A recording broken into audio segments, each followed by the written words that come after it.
விஷ்ணு சக்கர குறியோடு இருக்கக்கூடிய ஒரு துவாரகா கல் அப்படிங்கிற ஒரு பொருளை பத்தி தான் இன்னைக்கு நம்ம பார்க்க போறோம். வாங்க பார்க்கலாம். என்ன மகிமை இந்த கல்லுல அப்படின்னு சொல்லி பார்த்தோம்னாக்கா, இந்த கல்லை தொட்டு வணங்குனாலே போதும் நம்மள்ட்ட இருக்கிற பாவங்கள் எல்லாம் தீர்ந்து போகிரும் அப்படின்னு சொல்லிட்டு வராக புராணத்துல சொல்லப்பட்டிருக்குங்க.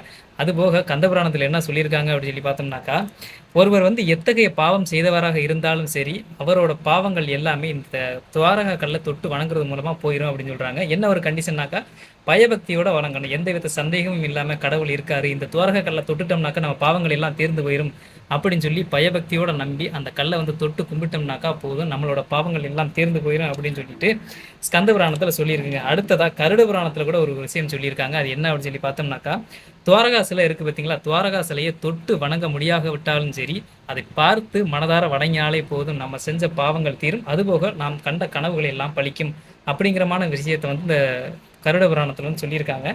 இந்த கல்லை பற்றி தான் இன்னைக்கு நம்ம பார்க்க போகிறோம். வாங்க பார்க்கலாம்.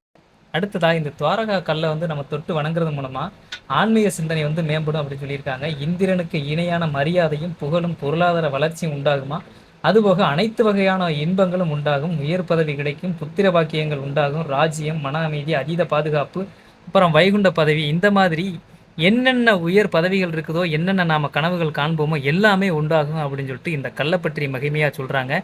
இந்த கல் நம்மளுக்கு ஒன்று கிடைச்சிருக்கு. அந்த கல்லை தான் உங்களுக்கு காட்ட போறேன். வாங்க பார்க்கலாம்.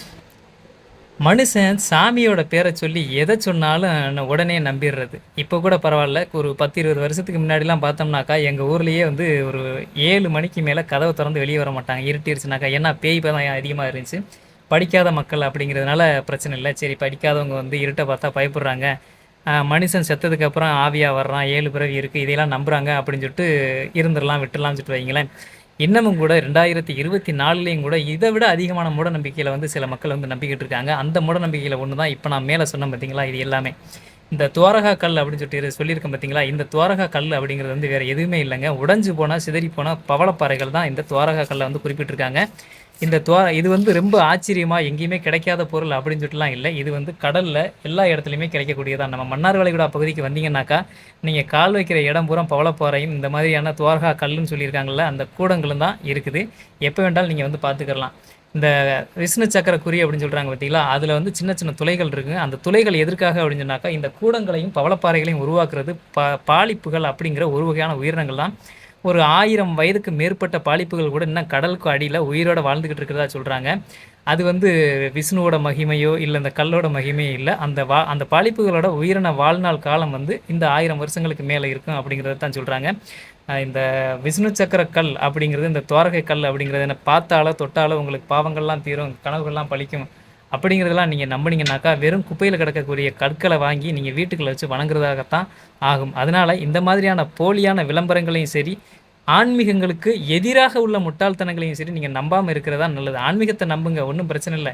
ஏன்னா ஆன்மீகத்தை நம்பி பல பேர் நல்ல வழியில் போயிட்டு இருக்காங்க. சாமி இருக்குது அப்படிங்கிறத நினச்சி பல பேர் நல்ல வழியில் போயிட்டு இருக்காங்க. நீங்கள் சாமியை நம்புறீங்களோ இல்லையோ அது வேற கதை. அது வந்து ஒரு நம்பிக்கையை அப்படி சொல்லிட்டு வைங்களேன். சாமியை நம்புறது, சாமியை வணங்குறது ஒரு நம்பிக்கை அப்படி சொல்லிட்டு வைங்களேன்.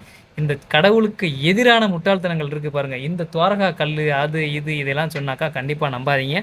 அதே நேரம் எவனாவது எங்கேயாச்சும் கிடந்து புறக்கிட்டு வந்து எதையாச்சும் கொடுத்தாங்கனாக்கா வாங்கி வீட்டுக்குள்ளே வைக்காதீங்க, கழுத்தில் போட்டுக்கிறாதீங்க. சில நேரம் சாப்பிட்ற பொருள்னு சொல்லிட்டு வித்துட்டு போயிட போகிறாங்க, வாங்கி வாயில் போட்டு தொலைஞ்சிடாதீங்க.